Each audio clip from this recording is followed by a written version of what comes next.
오늘도 신명기 33장 29절과 이사야 40장 3절을 우리가 바탕으로 해가지고 행복한 사람에 대한 말씀을 묵상하려고 합니다. 하나님께서 신명기 33장에서 이렇게 말씀했죠. 이스라엘이여 너는 행복한 사람이로다.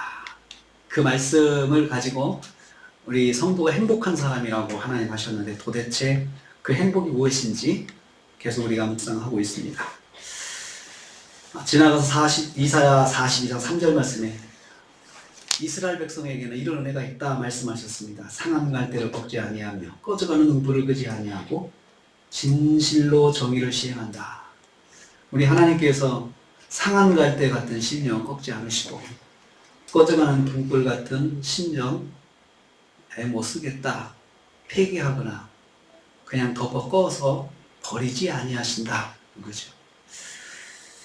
근데 우리가 이것을 보장의 은혜다 이렇게 말씀을 했습니다. 보장의 은혜, 하나님께서 보장해 주시는, 기본적으로 보장해 주시는 은혜, 에쉐르의 행복이다 그렇게 말씀을 드렸습니다. 하나님은 자기 백성에게 일방적으로 부여하시는 보장의 은혜를 베풀어 주십니다. 그래서 하나님의 은혜는 대부분이 일방적입니다. 일방적인 은혜가 참 많습니다. 하나님께서 보장의 은혜를 베푸시는 이유는 구원받은 성도를 행복한 사람이라고 선언하셨기 때문입니다. 이미 신명기에 선포하셨고 행복한 사람이다. 그리고 하나님께서 그 모든 피조물들 또 인간을 창조하실 때 하시고 나서 정말 기뻐하셨거든요. 하나님께서 창조하신 피조물이기 때문에 하나님께서 보증해 주시고 보장해 주시는 것입니다. 행복한 사람이라 할 때 행복은 복받음과 그 다음에 주관적 행복감이 합쳐진 것이다. 이것이 에쉐르의 행복이다. 그렇게 말씀을 드렸습니다. 복받음 일방적으로 받는 보장의 은혜, 그리고 그것을 내가 받고 나서 느끼는 그 행복감, 그것이 바로 행복이다. 성경에 말하는 행복이다 말씀을 했습니다. 그런데 순서가 있다고 그랬죠. 순서가 있습니다. 먼저 복받음이 있어야 됩니다. 복받음이 있고 그리고 나서 그것을 느끼고 또 누리는 것이죠. 그런데 이 복받음에 대해서 우리가 이제 많이 생각하는 것이 되게 일반적으로 복을 받으려면 내가 뭔가를 해야 합니다. 내가 한 거에 대해서 한 것만큼 뭔가를 누리고 내가 투자해서 뭔가를 일궈내서 그 결과를 가지고 행복감을 보통 느껴야 된다. 그렇게 생각하잖아요. 그런데 이게 바로 일반적인 행복감, 행복론입니다. 그리고 그것이 틀렸다는 것이 아니고 그렇게 사람들은 행복을 찾습니다. 그래서 내가 뭔가를 많이 노력해서 결과를 얻는 것이죠. 그런데 성경에서는 그게 아니라는 거예요. 내가 복받음이라고 하는 내가 노력해서 받는 것, 그것도 있지만은 사실은 성경에 그 복받은 사람들, 행복한 사람들, 이 사람들을 뜯어보면 일방적인 은혜를 먼저 받은 사람들이더라. 그렇게 우리가 지금 말씀을 이어가고 있습니다. 행복한 사람이 되었다고 그러면 모든 문제가 해결되었다는 것을 의미할까요? 행복한 사람은 모든 문제가 해결된 사람이다. 아무 문제가 없는 사람이다. 고민도 없는 사람이고 또 어떤 생활에 걸림돌이 전혀 없는 사람, 그 사람이 행복한 사람이다. 과연 그럴까요? 문제가 해결됐다고 해서 그 사람이 꼭 행복한 것은 아닙니다. 또 행복한 사람이라고 해서 아무 문제 없이 사는 사람은 아니라는 거죠. 우리가 뜯어보면 행복한 사람도 어떤 뭔가 인간관계 갈등도 있고, 행복한 사람도 실패할 수도 있고, 행복한 사람이 오히려 고통당할 수 있고, 여러분 행복한 사람이 큰 질병에 걸려가지고 고통당하는 사람들 많이 봅니다. 행복한 사람이라고 무병장수하는 사람이 아니라는 거예요. 성경은 이 사람들이 다 그냥 일상 속에서 평범한 사람들, 근데 이 행복을 누린 사람들을 보면은 대부분이 주님께서 그냥 먼저 찾아가시는 일방적인 은혜, 보장의 은혜를 받은 사람이다 했습니다. 정오의 우물가에서 주님이 만나신 사마리아 여인이 그랬습니다. 아무 기대가 없는 사람이었고 절망 가운데 사는 사람이었지만 주님이 찾아가셨습니다. 모든 사람이 비난받고 살던 중 주님이 찾아주신 민족의 반역자 삭개오도 그랬습니다. 삭개오, 자기는 이 사람은 모든 사람에게 외면받는 사람이었습니다. 이 사람 만나면 재수 없는 사람이라 해가지고 재수 없다 그래가지고 사람들이 그냥 그 옷을 털고 그랬던 사람이었습니다. 죽어가는 딸을 살리기 위해서 주님 앞으로 달려온 회당장 야이로가 그랬습니다. 그 딸이 죽음에서 살아났는데 그 딸이 한 건 아무것도 없습니다. 그냥 아버지가 찾아가서 주님께 좀 살려주십시오 해서 살아난 것이죠. 12개월 혈류증을 앓던 여인이 주님의 옷자락을 만졌습니다. 근데 그 여인이 주님 옷자락을 만진 것 그 하나로 놀라운 은혜를 입었습니다. 행복한 사람이 되었습니다. 이 사람들은 문제를 통해서 보장의 은혜를 체험하게 되었고 보장의 은혜를 받으니 행복감이 충만해서 문제의 환경 속에서 주님과 동행하는 사람이 되었습니다. 오늘은 제자들입니다. 제자들이 행복한 사람이 되었는데 그 사람들의 행복이 무엇인지 보겠습니다. 오늘 말씀에서 칠흑 같은 어둠 속에서 폭풍을 만난 제자들이 받은 보장의 은혜, 이것을 묵상할 것입니다. 그리고 또 하나는 홍해라는 거대한 장애물 앞에서 생명의 위협을 받고 절망하는 이스라엘 백성들이 받은 보장의 은혜를 통해서 행복한 사람에 대해서 묵상을 하겠습니다. 행복한 사람은 처음부터 자기가 어떤 행복을 만들어서 가는 사람은 아닙니다. 행복한 사람은 문제 속에서 행복을 발견하는 사람이 되는 것입니다. 말씀이 전개되는 현장은 갈릴리 호수입니다. 사람들은 갈릴리 호수를 갈릴리 바다라고도 합니다. 성경에서 호수라고도 갈릴리 호수라고도 하고 갈릴리 바다라고도 합니다. 그 호수가 넓기 때문에 사람들은 바다라고 그렇게 표현도 했습니다. 거기에는 풍랑도 일어나고 거친 파도가 일어나는 그런 호수였습니다. 그래서 사람들은 바다라고 일반적으로 표현을 했습니다. 사람들은 갈릴리 바다라고 그만큼 바다에 대한 그 갈릴리에 대해서 사람들이 아주 익숙하고 그리고 자부심을 갖고 있는 그런 호수입니다. 그런데 여기 등장하는 제자들은 전날 바로 이 말씀의 앞부분 보면은 하나의 사건이 있어요. 오병이어 기적의 사건이 있어요. 오병이어 기적의 사건. 그러니까 주님의 놀라운 능력을 체험한 사람들이죠. 오병이어로 여자 외 어린이가 또 어린이 외 여자와 어린이 외 5,000명이나 되는 사람이 배불리 먹고 12바구니에 남겨뒀던 현장에 있었던 사람들입니다. 그들은 예수님께서 말씀하셔서 이제 급히 건너편 가버나움으로 건너가기 위해서 배에 몸을 실었습니다. 그게 이제 오늘의 말씀의 배경입니다. 전날 오병이의 기적을 체험했어요. 여러분 같으면 어떻게 했어요? 우리가 예배 드리는데 밥이 없어요. 예배 없는데 근데 지원이나 지우가 싸운 도시락 하나 딱 갖다가 우리 같이 기도해서 다 떼먹고 배불리 먹었다 생각해 보세요. 놀라운 체험이죠.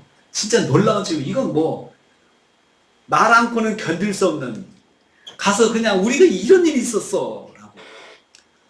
또 그 가운데 누가 죽었던 사람이 살아나는 체험을 했다. 정말 중환자가 정말 누워가지고 그냥 아무것도 할 수 없는 분이 예배 드리고 그냥 기도 받고 일어나서 다 치유가 됐다. 이것도 놀라운 사건이죠. 그 사건을 보고 나면은 진짜 흥분이 안 될 수가 없습니다. 흥분이 안 될 수가 없어요. 저는 그런 집회에 참여해서 그런 것을 본 적이 있습니다. 저 자신도 나은 경험이 있고요. 그냥 앞에 쭉 예수병원 중환자에서 사람들을 다 들고 실려가지고 와서 예배를 막 드리는데 그 중에 절반이 일어나서 가는 거예요. 다 나은 건 아니에요. 절반이 일어나서 자기 침상 들고 진짜 성경에 있는 것처럼 들고 가는데 그걸 보니까 막 눈이 뒤집히는 거예요. 야, 나도 기도받아야 되겠다. 나도 주님께 기도해야 되겠다. 그런 말 막 생기는 거죠. 나도 주님 그렇게 기도해야 되겠다. 제자들이 어땠겠어요? 적어도 2만 명, 10,000명에서 2만 명의 사람들이 다 배불리 먹는 그 현장을 목격하고 있었는데 예수님께서 이제 그들을 건너편으로 보내십니다. 여러분 16절 17절 읽겠습니다. 16절 17절 같이 읽습니다. 시작. 저물매 제자들이 바다에 내려가서 배를 타고 가버나움으로 가는데 이미 어두웠고 예수는 아직 그들에게 오시지 아니하셨더니 여러분 날이 저물 때 기적의 현장을 떠나서 갈릴리 바다로 내려갔습니다. 내려갔다고 하는 말은 그 동네에서 갈릴리 호수까지 오면 그게 언덕이더라고요. 대부분 갈릴리 호수가 낮은 구릉에 이렇게 호수가 있어요. 그러니까 주변이 다 언덕이에요. 그래서 갈릴리로 가려면 내려가야 돼요. 내려가서 그 해변가로 그 갈릴리 호숫가로 가서 배를 타야 되니까 내려간다는 말이 지금 그 기적이 베풀어졌던 현장이 높은 곳에 있다는 거죠. 높은 곳에 있다는 것입니다. 그들의 마음은 얼마나 흥분되어 있을까요? 여러분 같으면 그렇지 않겠습니까? 놀라운 표적을 행하신 주님이 얼마나 든든했겠습니까? 이런 선생님의 제자라는 사실이 얼마나 뿌듯했겠습니까? 줄을 서시오 이런 거 말하고 하는 것도 얼마나 힘이 가겠어요? 예수님이 그렇게 능력 있으시고 사람들이 뭐 어떻게든 예수님께 기도 받으려고 막 줄을 서고 이런 현장에서 제자들이 거기서 질서를 잡고 사람들에게 순서를 만들어주고 얼마나 힘이 가겠습니까? 사람들의 존경어린 시선이 얼마나 좋았겠습니까? 사람들은 얼마나 그 사람들을 제자들도 얼마나 존경스럽게 보겠습니까? 더불어 제자들까지 어깨가 올라가 힘이 났을 것입니다. 그런데 예수님께서 제자들이 그곳을 떠나 가버나움으로 가도록 재촉하셨습니다. 이 사건이 마태복음 14장에 기록되어 있는데요. 예수님께서 가라고 재촉하셨어요. 더 있지 말고 가라고 하셨어요. 아쉬운 마음으로 사람들을 뒤로하고 갈릴리 바다 나루토로 내려갔습니다. 그곳에서 배를 타고 가버나움 방향으로 출발했을 때 이미 어두워졌다고 했습니다. 어두운 밤바다를 갈릴리 바다를 건너기 시작했습니다. 그런데 여러분 갈릴리 바다에 잔뼈가 굵은 제자가 있습니다. 베드로, 야고보, 요한. 거기에 잔뼈가 굵은 사람들입니다. 그래서 예수님께서 건너편 가라, 가버나움으로 가라 했을 때 그들은 방향을 딱 잡고 어떻게 가면 된다. 캄캄해도 방향을 잡고 갈 수 있는 사람들입니다. 어디가 어딘지 금방 방향을 잡고 있습니다. 여기에 덧붙여진 상황은 예수님이 함께 하시지 않았습니다. 제자들만 밤이 깊어가는 갈릴리 바다를 노를 져서 건너가고 있음을 알 수 있습니다. 다른 복음서를 보면 예수님은 남으셔서 기도하셨다고 했어요. 기도하셨다. 여러분 마태복음 14장 한번 보세요. 마태복음 14장. 14장 22절 23절입니다. 마태복음 14장 22절 23절.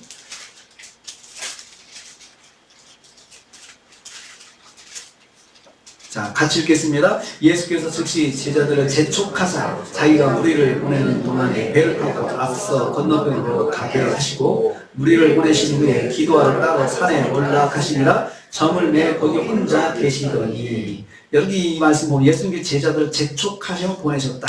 또 혼자 남으셔서 무리를 보내셨다 했습니다. 그 사이에 제자들은 배를 타고 출발하는 상황입니다. 여러분 예수님께서 1만 명이 넘는 사람들을 집으로 돌아가도록 배웅해 주셨다는 말씀 특이한 부분입니다. 제자들을 보내시고 예수님이 남으셔서 사람들을 보내셨다. 무리를 보내셨다. 이제 가세요. 이제 가세요. 하고는 그 사람들 일일이 눈인사하고 악수하고 우리로 말하면 그렇게 하고 가게끔 도왔다는 거죠. 그 누가 해야 돼요? 제자들이 해야 돼요. 사실은 예수님께 제자 중에 한 2명 남겨놓고 너희들이 보내라고는 같이 배 타고 가시면 되거든요. 그렇게 안 하셨어요. 제자들을 먼저 보내시고 예수님이 손수 사람들을 배웅해 주신 거예요. 리더십을 공부할 때 이 부분을 인용도 합니다. 예수님의 리더십. 사람들 앞에 큰 권능으로 군림하지 않으시고 사람들 앞에서 낮아지셨어요. 제자들 앞에서 낮아지셨어요. 그런 것들을 이야기를 여기서 할 수가 있습니다. 그래서 그게 오늘 포인트는 아니니까 지나가겠습니다. 제자들을 시키지 않고 제자들이 다음 사역지로 먼저 가도록 배려하시고 예수님이 손수 사람들을 배웅하셨습니다. 매우 고달픈 일이지만 예수님은 제자 중 한두 사람에게 맡기지 않고 직접 배웅하시며 제자들을 도우셨습니다. 그리고 기도하러 따로 산에 올라가셨다 했습니다. 건너편으로 가게 하시고 무리를 보내신 후에 기도하러 따로 산에 올라가셨다. 예수님의 계획은 무엇이었습니까? 사람들 보내고 안전하게 가게끔 하고 혼자 기도하러 산으로 가셨습니다. 그러니까 이 예수님의 그 마음을 여기서 읽을 수가 있어요. 그냥 산으로 가시면 또 사람들 따라오잖아요. 꼭 따라오는 사람이 있거든요. 근데 해가 졌잖아요. 집에 가야 해요. 예수님이 따라와서 밤새 지낼 수가 없어요. 보장할 수가 없어요. 예수님께서 일단 그것을 차단하신 거예요. 우리는 여기서 이런 것들을 생각할 수도 있어요. 또 은혜 받았다고, 은혜 받으면 은혜 받은 데서 끝내야 돼요. 그걸 또 그냥 연장해서 끝까지 더 예수님 찾아가서 한다고, 그거 예수님 바라는 거 아니라는 거예요. 은혜를 한없이 받고 싶다고 자기 하는 일, 집도 포기하고 자기 하는 일 포기하고 계속해서 예수님만 따라가는 것 예수님 바라지 않으신다는 거죠. 그렇죠? 딱 맺고 끊잖아요, 예수님께서. 우리의 삶도 있어야 되고 은혜 받는 것도 있어야 되고, 지금 광야에 나와가지고 은혜 받는 시간 많고 이 사람들이 하루 종일 나와 있었어요. 그것도 이분들한테는 큰 희생이죠. 근데 주님께서 내가 이 사람들 다 먹였으니까 얘네들 끌고 뭐 집도 뭐 가지도 못하게 그냥 끌고 다니면서 그렇게 하나님께, 예수님께서 일하지 않으셨어요. 여러분, 거기서 예수님께서 우리 교회 생활을 어떤 것을 원하시는지를 잘 보셔야 돼요. 잘 보셔야 돼요. 우리가 할 일을 팽개치고 우리 할 일을 그 적당한 선에서 이렇게 절제하지 못하고 예수님만 따라다닌다고 그것이 예수님께서 좋아하시는 거 아니라는 거예요. 기도하러 따로 산에 갔다, 예수님 따라가서 기도했다, 얼마나 우리가 믿음이 좋아요. 근데 예수님께서 차단하시잖아요. 딱 차단하세요.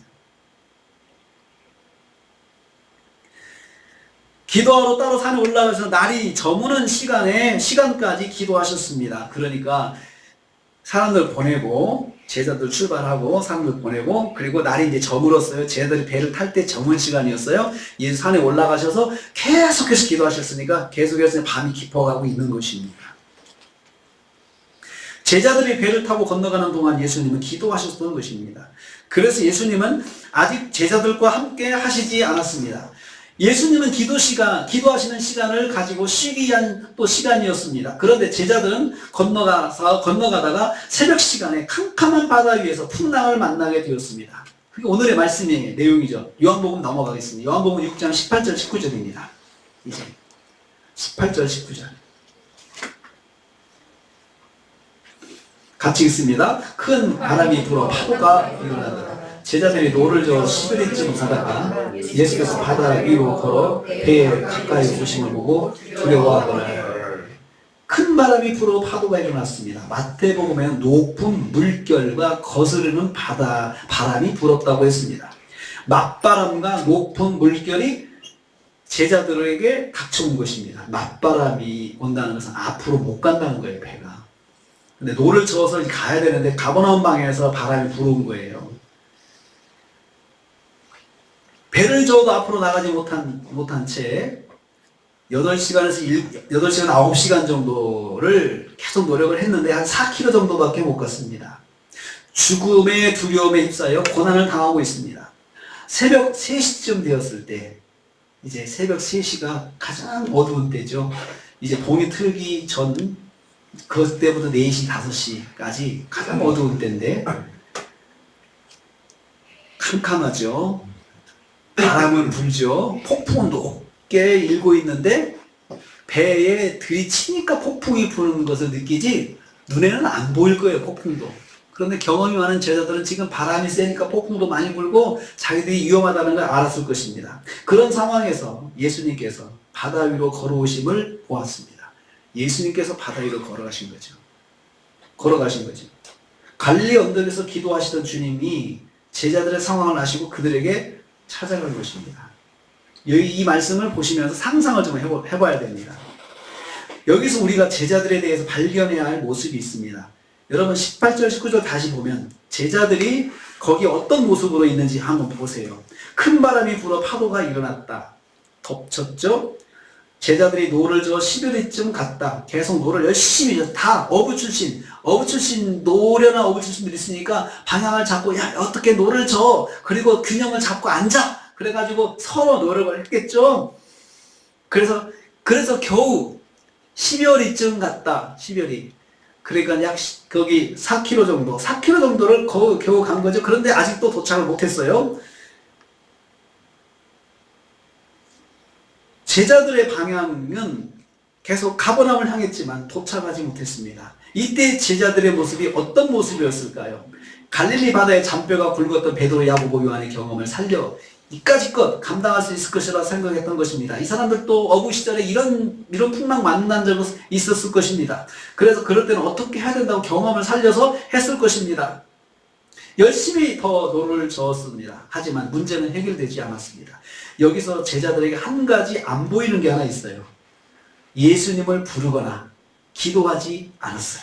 그렇죠? 예수님을 부르거나 기도하지 않는다는 거죠. 그런 모습이 없어요. 그들이 어제 낮에 무엇을 체험했다고 했죠? 오병이어의 기적을 체험했다고 했죠. 그 오병이어의 기적을 보면서 요한복음은 그렇게 표현해요. 하나님의 아들이다. 사람들이 그 기적을 통해서 이분은 하나님의 아들이다. 하나님이시다. 이렇게 사람들이 느꼈어요. 그게 요한복음에 나오는 기적의 7가지 기적이 가지는 기능이에요. 이 기적을 보여주는 게 이분이 바로 메시아, 하나님의 아들, 그리스도다. 이것을 보여주는 것이 바로 이 7가지 기적이거든요. 그런데 그들은 지금 예수님을 찾지 않고 있어요. 앞이 캄캄한 바다 가운데, 캄캄한 가운데 파도가 일어나고 바람은 맞바람으로 불어서 생명이 위험한 상황입니다. 이대로 가면 다 죽게 됩니다. 그럼에도 불구하고 그들은 기도할 줄 모릅니다. 오히려 노젓는 일에 더 열심을 내고 있습니다. 거기 여러분 말씀을 다시 보면 제자들이 노를 저어 10여리쯤 갔다. 그 문장에 대체해야 될 게 뭐냐면 제자들이 예수님께 기도했다. 예수님을 찾았다. 말이라도 예수님이 지금 계시면 되는데 우리 주님이 계셔야 될 텐데 왜 우리끼리 와가지고 이렇게 고생하지? 우리 주님이 계셨으면 좋았을 텐데 하고 그들이 그 아쉬워해야 되는 그런 장면이 하나도 없습니다. 오히려 노젓는 일에 더 열심을 내고 있죠. 그게 뭐죠? 노젓는 것은 자기들이 할 수 있는 거죠. 자기들이 잘할 수 있는 거잖아요. 경험 가지고 하는 게 노젓는 거예요. 자기들의 경험으로 더 해보는 거예요. 우리가 할 수 있는 거죠. 우리 사람이 상식적으로 할 수 있는 행동 아니겠습니까? 어떤 어려움이 있다 그러면 일단 내 경험을 다 동원해가지고 한번 해보는 거죠. 시도할 수 있잖아요. 그것을 저지한다든가 그 문제를 헤쳐나가기 위해서 힘쓰는 것은 누구나 다 그런 모습이죠. 그 행동으로 자신의 생명을 구원할 수 없음에도 불구하고 노젓는 일에 목숨을 걸고 있습니다. 어제 체험한 오병이의 주님이 아무 도움이 되지 않고 있습니다. 오병이의 주님을 붙잡으면 될 텐데 그렇게 하지 못하고 있습니다. 회당장 야이로처럼 예수님을 찾지 않았습니다. 12해를 앓던 여인처럼 예수님 옷자락이라도 만질 생각을 하지 못했습니다. 오병이의 체험을 한 제자들, 앞으로 모든 이적을 체험한 제자들이, 앞에서의 모든 이적을 체험한 제자들이 그런 모습을 보이고 있습니다. 실망이죠. 이게 제자들의 믿음의 한계입니다. 우리의 믿음의 한계입니다. 어제 체험했어도 오늘의 문제 앞에서 주님을 의지하지 못하는 한계를 누구나 가지고 있습니다. 다른 사람이 주님을 체험한 기적을 듣고 감동한 데는 익숙합니다. 하지만 내가 주님께서 내게도 역사해 주심을 믿고 의지하는 데는 우리는 익숙하지가 않습니다. 다른 사람들의 기적은 느끼는데 익숙하지만 내 삶에서 예수님의 기적을 초청하고 바라는 것은 익숙하지가 않습니다. 그래서 주님께서 먼저 찾아와 주셨습니다. 제자들이 예수님을 찾지 못하고 있을 때 예수께서 바다 위로 걸어 오셨다 했습니다. 주님께서 칠흑 같은 어둠이 깔린 가운데 폭풍이 몰아치는 갈릴리 바다를 걸어서 제자들에게 오셨습니다. 주님의 목적은 무엇일까요? 제자들을 살리는 것입니다. 제자들을 구원하기 위해서입니다. 제자들은 예수님을 찾을 마음의 여유가 없었습니다. 제자들은 예수님을 찾아야 한다고 생각하지 못해서 예수님을 찾지 못했습니다. 그런데 예수님께서 제자들의 폭풍의 현장으로 찾아오셨습니다. 이것이 바로 보장의 은혜입니다. 옆에서 볼 때 우리 제3자에서는 잘 이야기할 수 있죠. 기도해야 되는데 옆에서는 그게 보이죠. 안타깝습니다. 기도해야 되는데 기도 안 하고 있는 거예요. 그런데 본인의 입장에서는 기도해야 되는데 생각조차 못 하고 있어요. 기도할 수 있는데 기도 안 하는 것이 아니고 기도해야겠다는 생각도 못 하고 있는 거예요. 그 상황에서 고통만 당하고 있는 거죠. 내가 무슨 일을 만났을 때 내가 기도해야 되겠다 하는 마음이 생기는 것도 은혜입니다. 근데 어떤 사람들은 기도해야 된다는 생각도 못할 정도로 그 상황이 절약한 때가 있어요. 틈이 없는 거예요. 마음의 여유가 없는 거예요. 그런 생각도 못하는 거죠. 그러면 주님께서 어떻게 하실까요? 오늘 말씀에서 주님이 훅 찾아오신다는 거예요. 이게 우리에게 주신 은혜입니다. 사랑하는 제자들에게는 주님이 먼저 베풀어 주시는 보장의 은혜가 있음을 알 수 있습니다. 19절 읽겠습니다. 19절 시작. 제자들이 노를 저어 시름에 진가다가 예수께서 바다 위를 걸어 배 가까이 오시므로 두려워하고 폭풍과 파도가 넘치는 바다에 예수님이 걸어오셨습니다. 주님이 뿅 하고 나타날 수도 있는데 그렇게 안 하셨어요. 저는 가만히 생각을 했어요. 그냥 오실 수도 배 위로 딱 나타날 수도 있잖아요. 근데 주님께서 그렇게 안 하셨어요. 걸어오시는 방법으로 제자들을 찾아오셨습니다. 그래서 더욱 소동이 일어났습니다. 마태복음에는 제자들이 유령인 줄 알고 괴성을 질렀다고 말씀합니다. 마태복음 14장 26절 괴성을 질렀다. 귀신이다 라고 했어요. 귀신이다. 거기에는 유령이다 라고 이렇게 표현했는데 귀신이다. 우리로 말하면 귀신이다. 깜짝 놀란 거죠. 캄캄한 밤에 사람이 쑥 들어오는데 그것도 바닷가에서 오니까 귀신이다 생각하지 사람이 걸어올 거라 생각했겠어요? 더 재밌는 건 그분이 바로 예수님인데 제자들이 몰라본 거예요. 몰라본 거죠. 얼마나 여러분 그 상황이 그들한테 그 다급했고 얼마나 정신없는 상황이었는지 알 수 있습니다. 상상할 수 있습니다. 그냥 맨정신이 아니었던 거죠. 예수님 보고도 못 알아보니 우리가 보통 맨정신이 아닐 때는 사람 못 알아보잖아요. 정말 그 큰 일을 막 갑자기 그냥 생명의 위협을 당하고 갑자기 위에서 벗어난 사람은 사람 못 알아봅니다. 그래서 정신 차려 내가 누구야 하고 자꾸 물어보잖아요. 그러니까 그런 상황에서 그들은 예수님을 찾아야겠다는 생각도 할 수 없었던 건 당연한 것입니다. 찾아오신 주님을 만나고도 오히려 패닉에 빠진 제자들입니다. 전혀 기대하지 않았다는 뜻입니다. 보고 두려워하거나 패닉에 빠졌다는 거죠. 그러니까 주님에 대해서 전혀 기대를 하지 않았어요. 자, 여기서 한 가지 더 추가됐죠. 찾을 줄도 몰랐지만 기대도 안 한 사람. 우리로 말하면 나는 주님을 찾을지도 모르고 기대도 안 했어. 기대도 안 해. 주님. 그만큼 내가 그 여유가 없는 거죠. 그러면 그런 사람은 그냥 예수님께서 그래 너 아이고 나한테 한번 찾아오지 라고 하면서 섭섭하셔가지고 그래 한번 너 그렇게 살아봐 그렇게 하시지 않았어요. 제자들은 그렇게 하시지 않았어요. 왜 그럴까요? 생명이 왔다 갔다 하는 문제니까 주님이 그렇게 그냥 그 세디스트처럼 그래 너 한번 당해봐 하고 그렇게 하시지 않으신다는 거죠. 여러분 우리 자녀들한테도 여러분 그렇게 안 하시잖아요. 정말 내가 잘못해가지고 그렇게 하더라도 너 한번 당해봐 라고 그런 마음이 여기까지 나오더라도 그렇게 못하잖아요. 우선은 잡아놔야 돼요. 일단은 우선은 살려놔야 돼요. 그렇게 하고 뒤에 깨닫게 해야 되는 거죠. 그게 하나님의 마음이에요. 그게 주님의 마음이에요. 우선은 잡아줘야 돼요. 우선은 잡아줘야 돼요. 그리고 나서 깨닫는 건 뒤에요. 이게 주님의 사랑이에요. 예수님의 사랑을 우리가 닮아가기를 원합니다. 그런데 우리가 예수님의 사랑 따라가기가 힘들어요. 여기서 주님의 사랑이 뭐예요?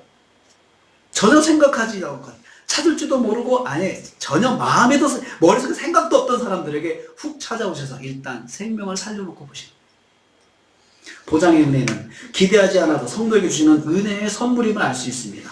왜 구하지 못했습니까? 구할 수 있다는 축복을 알지 못했기 때문입니다. 동시에 생각하지 못했기 때문입니다. 성도가 알지 못해서 생각하지 못해서 구하지 못해도 주님은 먼저 보장의 은혜를 베풀어 주십니다. 먼저 훅 찾아와 주셔서 보장의 은혜를 베풀어 주십니다. 주님은 이 사실을 제자들에게 가르쳐 주시고 있습니다. 사랑하는 성도님들, 성도에게는 보장의 은혜가 있습니다. 하나님은 만일 성도가 알지 못해서, 생각하지 못해서, 구하지 못할 때 먼저 보장의 은혜를 베풀어 주십니다. 성도가 구하지 못할 때도 보장의 은혜가 있어서 성도는 행복한 사람입니다. 여러분, 우리는 그런 부모를 뒀다 그러면 참 부러워하잖아요. 그런 부모가 있다. 부모가 그런 사랑으로 자식을 돌보면 그 가정은 행복한 가정입니다. 그 가정은, 그 자녀들은 정말 잘 되게 되어 있습니다. 그렇게 부모가 너그럽게 자녀를 사랑으로 그렇게 돌봐준다. 그 자녀는 복된 자녀입니다. 구하지 못하는 공동체의 문제는 그럼 어떡합니까? 자, 이제 제자들의 문제는 여기서 일단은 하겠습니다. 자, 우리 공동체가 구하지 못하고 있어요. 우리가 구하지 못하고 있어요. 그 문제를 한번 생각해 보겠습니다. 믿음의 공동체가 칠흑같이 캄캄한 상황에서 폭풍에 휩싸여 방황할 때 어떻게 보장을 받을 수 있을지 출애굽기 14장에서 우리가 그 답을 찾을 수 있습니다. 출애굽기 14장 10절 14절입니다. 출애굽기 14장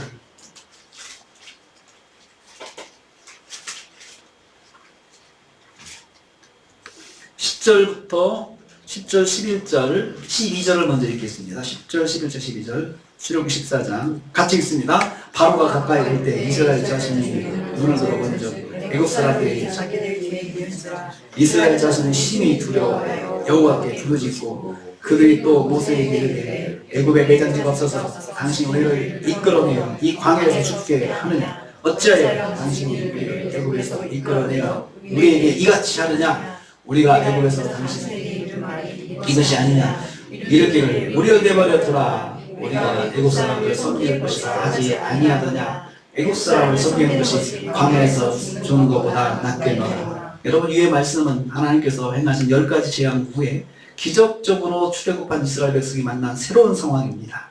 바로가 마음이 변하여 군대를 이끌고 이스라엘 잡으러 추격하는 상황입니다. 바로 가까이 이스라엘 후미까지 도착해 왔습니다. 이스라엘 백성이 심히 두려워서 여호와께 부르짖었다 했잖아요. 기도했다는 뜻이 아니고 괴성을 지르면서 그 문맥상 10절, 11절, 12절이 욕하고 저주하는 거예요. 자기들의 모든 그 받은 축복을 완전히 뒤집어 엎고 그리고 부정하고 하는 말을 하는 거죠. 여러분이 누구에게 사랑을 베풀었는데 그 사람은 그것을 느려서 고맙다고도 했는데 좀 상황이 어려울 때 다 그걸 뒤집는 원망으로 나한테 그냥 대놓고 욕하면 여러분 같으면 어떻겠습니까? 그 모든 것들을 조금 전에는 고맙다고 했고 그것 때문에 내가 정말 생명을 얻었다. 정말 생명의 은인이다라고 말했던 사람들이 갑자기 모든 걸 뒤집어서 그것을 정반대로 저주하는 말로 바꿔서 한다면 여러분 같으면 어떻겠습니까? 쉽지 않습니다. 마음이 정말 무너질 것입니다. 방금 읽은 말씀을 상상의 장면으로 한번 만들어 보세요. 200만이 되는 사람의 표정을 생각해 보세요. 200만의 사람들이 그 표정을 가지고 모세 한 사람에게 이야기한다 생각해 보세요. 모세가 얼마나 무섭겠습니까? 여러분 군중이 무서운 거예요. 군중이 그렇게 무섭게 대들면 그 앞에서 용기를 낼 사람은 없을 겁니다. 드뭅니다. 모든 것 위에 뛰어나신 하나님의 권능을 애굽에서 10가지 재앙으로 체험한 이스라엘이지만 목숨이 위태로운 상황에서 그 하나님을 찾지 못했습니다. 10가지 재앙도 우리가 받지 않아. 그래도 우리가 출애굽했잖아. 그런데 하나님이 저 문제도 해결해 주시지 않을까? 여러분 그렇게 연결을 하라고 하는 게 믿음이에요. 권면이에요. 그렇게 연결하라는 게. 근데 사람이 그렇게 안 되는 게 일반적인 것 같아요. 큰 은혜를 체험했어도 새로운 상황이 만나면 거기에 몰입이 돼가지고 전에 했던 것을 연결을 시키지 못하는 거죠. 연결을 시키지 못하고 그냥 원망이 나오는 거예요. 원망과 저주의 말이 난무하고 있습니다. 여러분 13, 14절 계속 있습니다. 이제 읽습니다. 같이 읽습니다. 시작. 모세가 백성에게 너희는 두려워하지 말고 가만히 있어서 여호와께서 오늘 너희를 위하여 행하신 구원을 너희가 오늘 본 애굽 사람을 영원히 다시 보지 아니하리라. 여호와께서 너희를 위하여 싸우시리니 너희는 가만히 있으리라. 자, 한 사람 지도자 모세가 백성들에게 하나님을 바라보라고 권면하는 장면입니다. 너희는 두려워하지 말고 가만히 있어서 여호와께서 오늘 너희를 위하여 행하시는 구원을 보라. 너희는 가만히 있으라 라고 하였습니다.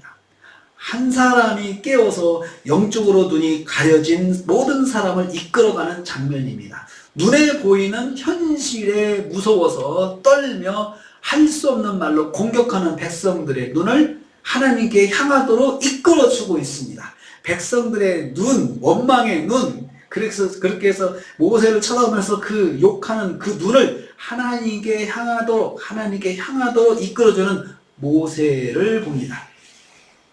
모든 사람의 무서운 시선과 말이 얼마나 모세의 마음을 무겁게 하였을까요? 여러분도 그렇지 않아요? 그런 말을 한번 듣고 나면 잠 안 오죠. 잠이 안 오죠. 무겁죠. 너무나도 억울하고 너무나도 고통스러워서 잠이 안 옵니다. 그런데 여러분, 그러한 말을 하는 사람을 하나님께 시선을 돌리도록 하는 것도 얼마나 어렵겠어요. 통할까 마음에 의심이 올 거 아니에요. 이게 정말 통할까? 저런 사람한테 이 말한다고 통할까? 그런데 모세는 합니다. 통할까 질문하지 않고 합니다. 모든 사람의 시선을 하나님께 향하도록 이끌어 주었습니다. 21절 보겠습니다. 14장 21절. 또 계속합니다. 시작. 모세가 바다 위에 손을 내밀매 여호와께서 큰 눈으로 밤새도록 바다를 물러가게 하시니 물이 갈라져 바다가 마른 땅이 된지라. 모세가 바다 위로 손을 내밀었다 했습니다. 모세는 하나님의 권능을 선포하고 행동으로 순종했습니다. 자기가 먼저 행동으로 순종했어요. 자기가 먼저 하나님을 의지하고 하나님을 바라본 거예요. 그 결과 홍해가 갈라지고 마른 땅이 되어서 이스라엘이 건너갈 수 있는 길이 열렸습니다. 모세 한 사람의 믿음의 간구함으로 민족이 살 길이 열렸습니다. 가정의 살 길이 열린 것입니다. 이스라엘 한 사람 한 사람의 살 길이 열린 것입니다. 모든 사람들이 하나님 앞에 나갈 줄 모르고 방황할 때 한 사람이 길을 선포하고 붙잡아 주어서 모두를 살게 했습니다. 모두에게 하나님의 보장의 은혜가 임하는 길을 열어줬는데 한 사람이 그렇게 했어요. 한 사람이 깨어 있으므로 보장의 은혜가 공동체 가운데 펼쳐진 것입니다. 사랑하는 성도님들, 우리 가정 공동체가 감당할 수 없는 문제 때문에 어찌할 바를 모를 때 한 사람이 깨어서 공동체의 시선을 하나님께 인도한다면 그 가정은 하나님의 보장의 은혜를 받을 수가 있습니다. 가정에서도 한 사람이 깨어서 시선을 하나님께 향하도록 이끌어 주는 사람이 있다면 그 가정에는 다른 식구들이 아무것도 안 해도 하나님께 그 한 사람으로 인해서 보장의 은혜를 베풀어 주십니다. 공동체가 하나님의 보장의 은혜를 받는 길은 단 한 사람이 깨어 있을 때 그때입니다. 우리 민족이 하나님의 보장의 은혜를 받는 길은 이 민족의 교회가 깨어서 하나님께 민족을 인도할 때입니다. 한국 교회 공동체가 하나님 보장의 은혜를 받는 길은 한 교회가 깨어서 한국 교회를 하나님께 시선을 이끌어 주는 것입니다. 하나님의 보장의 은혜는 많은 사람의 희생이 아니어도 됩니다. 하나님의 은혜의 특성입니다. 한 사람으로 많은 사람이 생명을 얻는 것이 하나님의 보장의 은혜의 특징입니다. 예수 그리스도 한 분의 십자가에 죽으시고 온 인류가 구원의 은혜를 입은 것과 똑같습니다. 제자들이 흑암의 폭풍 속에서 주님의 보장의 은혜를 체험했습니다. 제자들이 주님께 기도할 생각을 하지 못했지만 주님이 먼저 찾아와 주셨습니다. 제자들이 주님의 도우심을 전혀 기대하지 못했지만 주님이 먼저 찾아와 주셨습니다. 보장의 은혜는 주님께서 성도에게 일방적으로 베풀어 주시는 행복의 시작입니다. 주님의 절대적인 보장 은혜가 예배된 여러분들은 행복한 사람들입니다. 여러분들이 해야 되는 줄 알지만 때로는 잊어버리고 해야 되는 줄 모를 때도 그래서 주님을 찾지 못할 때도 여러분들에게는 주님의 은혜가 있습니다. 행복한 우리가 해야 할 일이 있습니다. 먼저 가정에 고난이 찾아온다면 모세같이 가족의 시선을 하나님께 향하게 도와주는 보장의 은혜의 견인자가 되십시오. 견인자가 되자. 두 번째, 교회의 고난이 찾아온다면 성도들의 시선을 하나님께 향하도록 인도하는 인도자가 되자. 교회 공동체 안에서요. 교회가 서로 잘했나 잘못했나 서로 자잘못을 따져 세우는 교회는 분열이 됩니다. 그런데 그럴 때 시선을 하나님께 가도록 인도하는 인도자가 있으면, 사람들이 다 그런 마음을 누군가가 갖고 있어서 그렇게 한다면 그 사람은 다른 사람이 그걸 지적하지 않습니다. 시선을 하나님께 향하도록 이끌어주는 일을 하게 되는 거죠. 세 번째, 한국교회가 경제적 위기와 사회적 갈등의 파도 속에서 모든 시선을 하나님께 향하도록 기도하는 기도자가 되자. 우리 대한민국이 세계사 속에서 하나님의 보장 은혜를 받고 하나님의 은혜를 나눠서 세계 평화 질서를 세워가는 빌더가 되도록 기도하자. 우리 나라가 바로 서는 나라가 되게 해달라고 지금 세계사의 그 경랑 속에서 우리 대한민국이 할 수 있는 역할이 있다고 점점들 이야기하잖아요. 우리 나라가 정말 바로 세워져서 세계 평화의 질서를 세워가는 빌더가 되는 그 기도 제목을 가져야 되겠다는 생각이 들었어요. 그래서 우리 대한민국이 잘 살아야 된다. 다투지 말고 싸우지 말고 잘했네 못했네, 무조건 좌는 좌끼리 우는 우끼리 무조건 똘똘 뭉쳐가지고 서로를 아주 막 욕하고 비난하고, 상대가 잘해도 욕하고 비난하고 못하면은 더 그렇고, 그런 사회가 아니고 이 사회를 청산해야 됩니다. 그런데 그러려면은 우리 시선이 하나님께 향하도록, 이 민족의 시선이 하나님의 공의로 향하도록 기도하는 사람이 되어야 되겠다는 생각이 들었습니다. 사랑하는 성도님들, 오늘 우리는 제자들을 통해서 생각하지 못해도, 아니 생각이 없어도 주님이 찾아오시는 보장 은혜가 제자들에게 있다, 성도에게 있다, 이것을 말씀해 주셨습니다. 저와 여러분이 하나님의 사랑을, 그런 사랑을 받고 있는 사람들입니다. 하나님께서 저 여러분을 구원하셨을 때는 거기까지 생각해 두고 있으시다는 거예요. 우리가 바른 자녀로서, 하나님의 자녀로서 정말 바르게 해야 되는 것이 그거 바른 방향이지만, 우리가 믿음이 자라지 못하고 또 우리는 때론 부족해가지고 딴짓 할 때도 있고 엉뚱한 짓 할 때도 있고 기도하지 못할 때도 있고, 또 우리가 또 그 속에서 고통당하고 고난당하면서 어려운 일 당하면서 정말 방황하는 가운데 어찌할 바를 모르고 있을 때 주님의 마음은 우리를 세워주시고 싶은 마음이라는 거예요. 그 마음이 여러분에게 있습니다. 우리에게 있고, 또 저와 여러분에게 있고, 우리 한국 교회에 있고, 또 우리 성도들에게 있고, 세계 인류를 향한 하나님의 마음이 그런 마음이라는 거죠. 그 사랑이 예수 믿는 저와 여러분에게 기본적으로 깔려 있어야 합니다. 그렇다고 해서 옳고 그른 것을 따지지 말라는 것이 아니에요. 그것은 분명히 알아서 그 옳고 그름에 대한 것을 나에게 적용을 하라는 거예요. 그래서 모세가 손을 들고 홍해 앞에 선 것처럼 내가 먼저 손 들고 서서 하나님 앞에서 나가도록 이끌어 주는 사람이 되어야 된다는 겁니다. 그래서 신앙생활이 힘듭니다. 신앙생활이 힘들어요. 작은 우리 식구들 안에서 그런 리더가 되려고 하면 그 힘들어요. 그 가족들한테도 힘든 거예요. 그렇지만 그것이 주님이 원하시는 거예요. 그 주님이 원하시는 거예요. 그렇게 따라가 봅시다. 그래서 또 방향을 또 고치는 거죠. 매일. 그래요. 주님, 저는 이렇게 하고 싶은데 주님의 마음이 이러시니 이렇게 또 따라갈게요. 이렇게 따라갈게요. 이게 믿음 생활입니다. 따라가면서 조금씩 방향을 바꿔가면서 내 의지를 거기다 반영해서 가면 사람들이 우리 변했다고 이야기를 하죠. 변했다고 하죠. 변했다는 것은 내가 표현하는 것이 아니고 사람들이 표현하는 것입니다.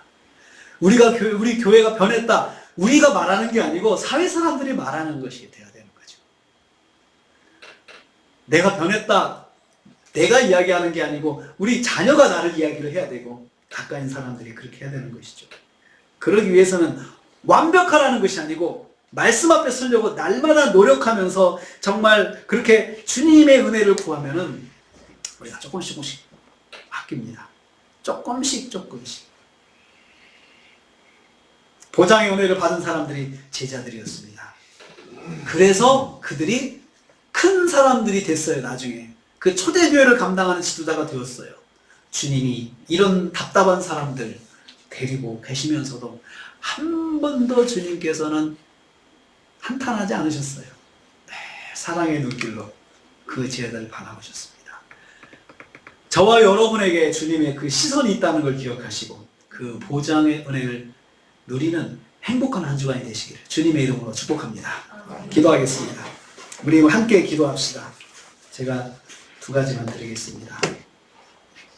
첫째는 제가 우리 가정에서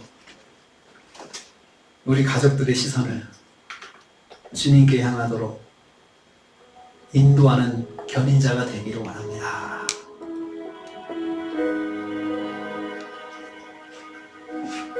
그리고 또 한 가지는